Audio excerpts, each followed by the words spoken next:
Hello friends, welcome to simple digital school. आज का हमारा टॉपिक है रिलेशनशिप्स इन डेटाबेस और relationships in ER model. Same is also called as degree in relationships और cardinality in the relationships also. Basically जब भी हम ER modelling करते हैं या ईआर मॉडल्स को ड्रॉ करते हैं किसी भी इंफॉर्मेशन सिस्टम के लिए which is to be developed, we actually show that how the entities are connected in the database और उन कनेक्शंस को, उन रिलेशनशिप्स को, उन एसोसिएशंस को शो करते हैं हम ईआर मॉडल्स में। And the same is called as relationships in database और इन्हीं रिलेशनशिप्स को हम रिलेशनल मॉडल में भी शो करते हैं, that is in the form of tables. Now how it is done? In today's session will be learning firstly कि कितने टाइप के रिलेशनशिप्स होते हैं बेसिकली हमारे पास किसी भी डेटाबेस में या फिर ईआर मॉडल में, और उनको हम कैसे शो करते हैं ईआर मॉडल्स में, और उनकी मैपिंग या उनकी इम्प्लीमेंटेशन रिलेशनल मॉडल्स में भी कैसे की जाती है। Firstly we have one to one relationship, one to many relationship, many to one relationship and many to many relationship, right? अब इसमें एक चीज को हम समझेंगे कि many to many को many times we write down like this, many to many, that is m is to n, because many to many से many times ऐसा फील होता है कि सेम रिलेशनशिप है, बट दिस इज डिफरेंट। और आज हम कवर करेंगे this one, that is one to one relationship with complete example, how this is implemented in the relational model और उसका representation one to one relationship का ER model में दोनों हम करेंगे आज।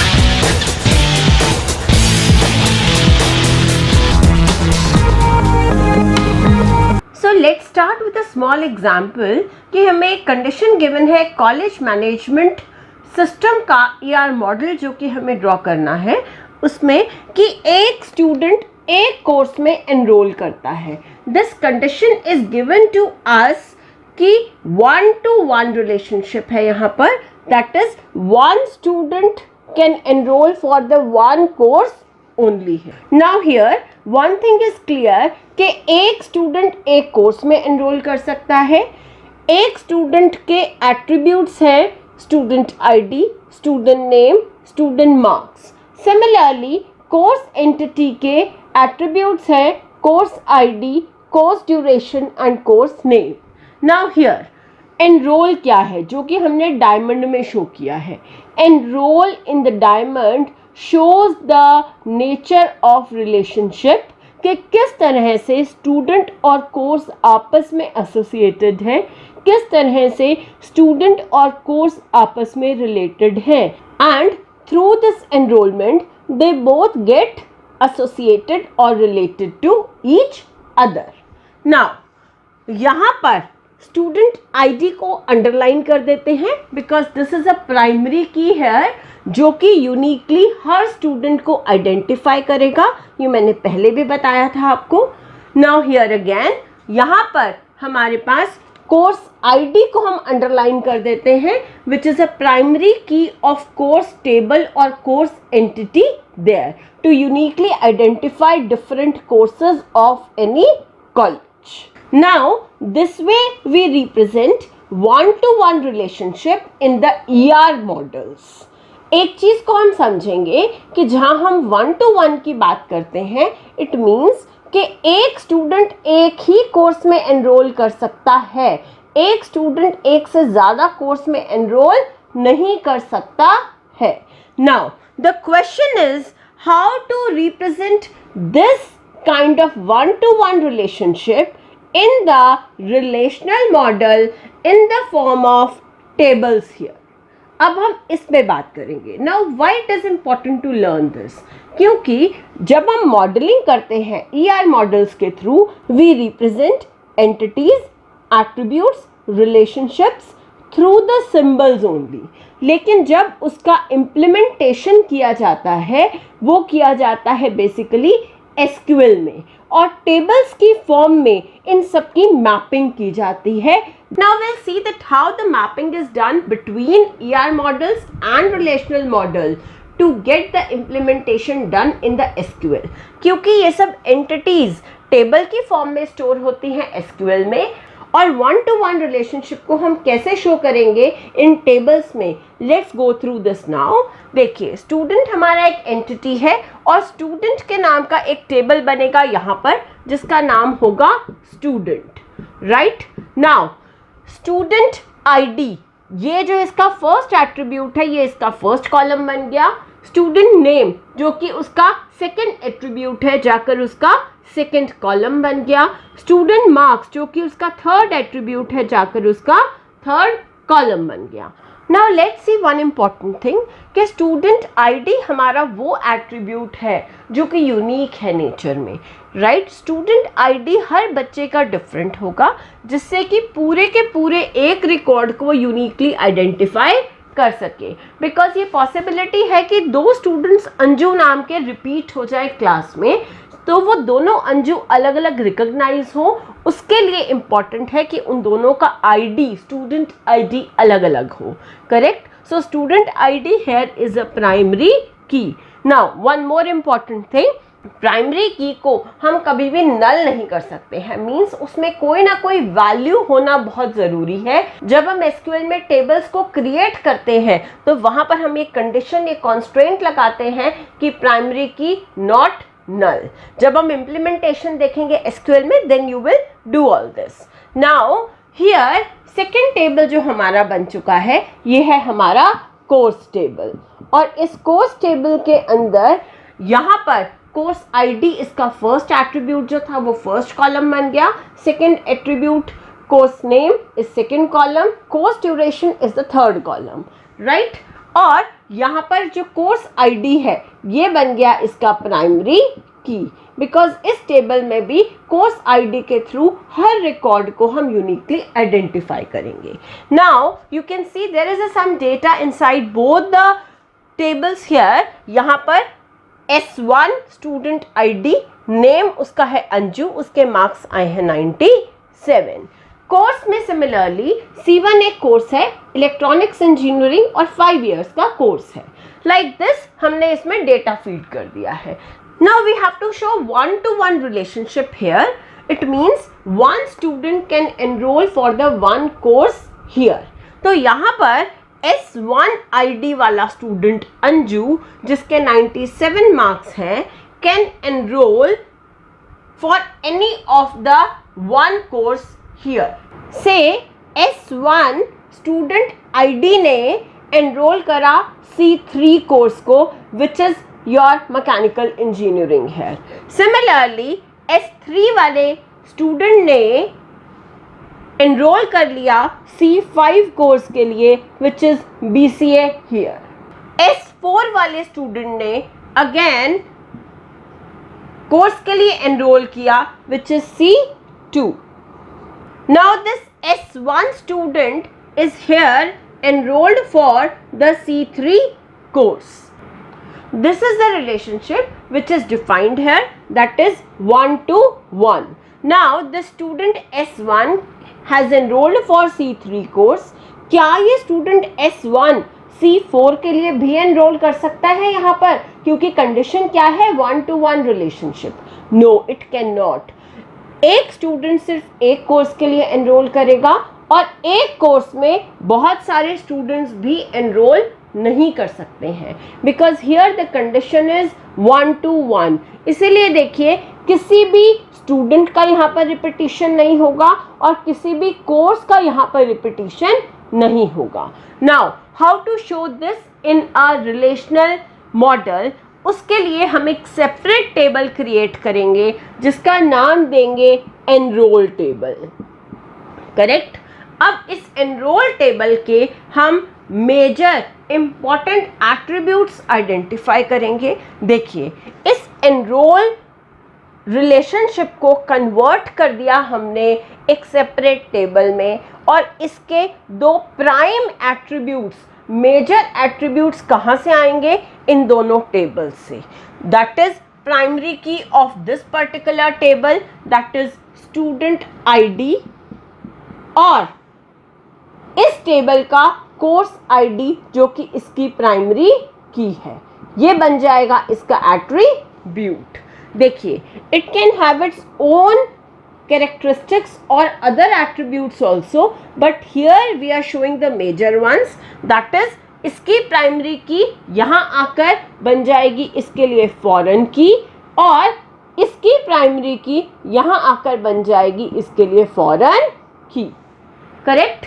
अब ये जो हमारा रिलेशनशिप टेबल है ये बहुत ही क्लियरली हमें शो करेगा कि S1 student is enrolled for C3 course, S3 student is enrolled for C5 course, S4 student is enrolled for C2 course। यहाँ पर हम दो चीज़ें इंपॉर्टेंट नोट करेंगे। नंबर 1 कि एक स्टूडेंट का एक कोर्स से ही रिलेशनशिप है, कहीं पर भी ना तो स्टूडेंट रिपीट हो सकता है ना ही कोर्स रिपीट हो सकता है, क्योंकि ये रिलेशनशिप है टोटली 1-to-1 रिलेशनशिप। जो स्टूडेंट एक बार एक कोर्स में एनरोल हो गया वो रिपीट नहीं होगा, और जो कोर्स एक बार सिलेक्ट हो गया वो कोर्स भी नीचे रिपीट नहीं होगा। नाउ सेकेंड पॉइंट इज कि जो हमारा ये न्यू टेबल बना है enrol, which is a relationship table basically, इसकी अपनी प्राइमरी की कौन सी होगी? बिकॉज अगर हम टेबल में डेटा को रिप्रेजेंट कर रहे हैं, रिलेशनल मॉडल की बात कर रहे हैं, तो इसकी अपनी प्राइमरी की होना भी इम्पॉर्टेंट है। वो कहाँ से आएगी?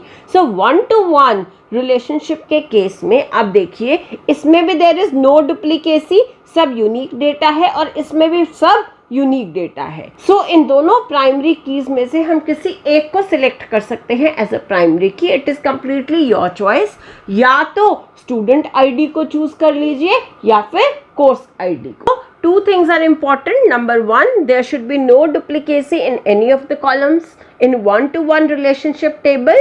दूसरी चीज, प्राइमरी की हम कोई भी एक फॉरेन की सिलेक्ट कर सकते हैं, या तो स्टूडेंट टेबल से जो ली गई है या फिर जो कोर्स टेबल से ली गई है।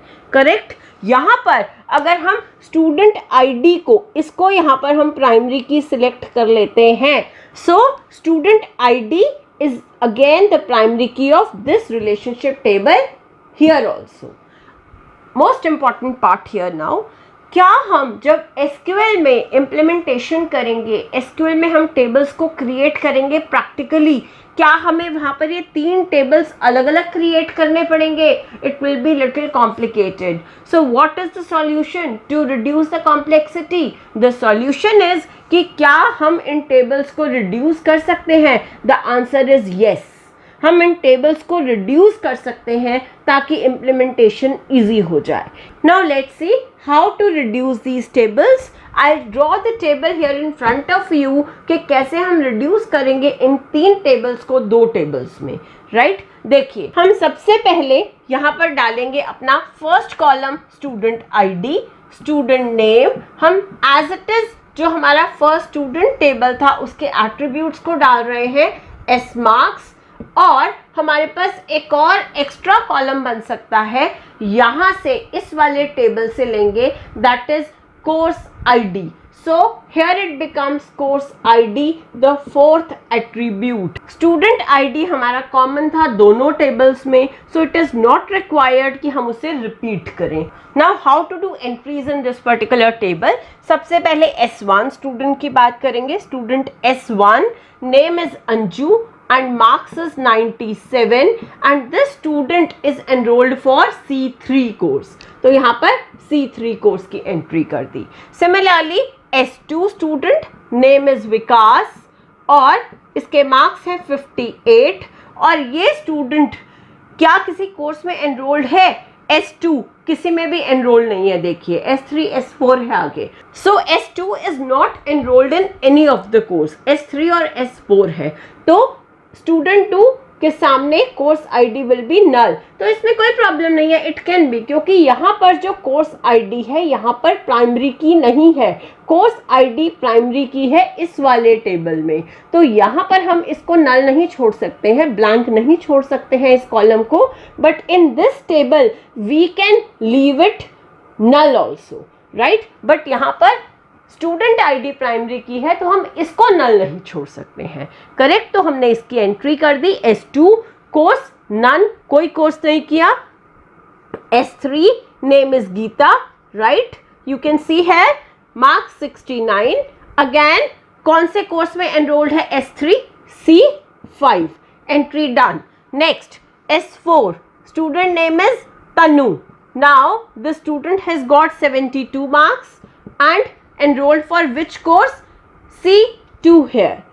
So entry done. S5, student name Arsh. Now marks is 85. Enrolled for any course? No. So this can be left null. देखिए यहाँ पर जो दो चीजें थी हमारी इम्प्लीमेंटेशन में समझने वाली 1-to-1 रिलेशनशिप की एसक्यूएल में या फिर रिलेशनल मॉडल में.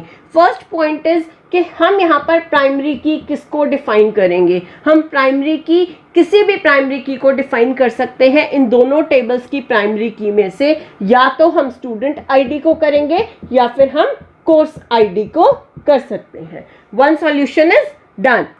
एंड सेकेंड पॉइंट इज कि कितने टेबल्स को हम इम्प्लीमेंट करेंगे एसक्यूएल में जब 1-to-1 रिलेशनशिप इम्प्लीमेंट होगा? The answer is 2 tables will be used finally, right? It means one is this reduced table, second one is this course ID table.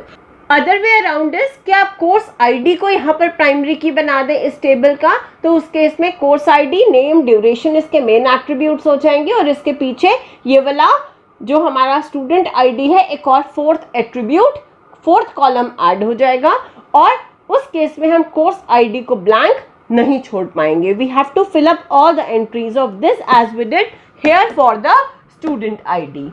So today firstly we have covered what all different types of relationships in ER model exist. Secondly, we have seen one-to-one relationship, its representation in ER model and its mapping in the relational model both, क्योंकि relational model के through ही हम SQL में उसको implement कर सकते हैं. I hope you have been able to understand this concept. So please do like the video. पसंद आए तो शेयर कीजिएगा एंड सब्सक्राइब करना मत भूलिएगा. In the next lecture I will come soon with 1-to-many relationship with example. Enjoy your life. Bye bye.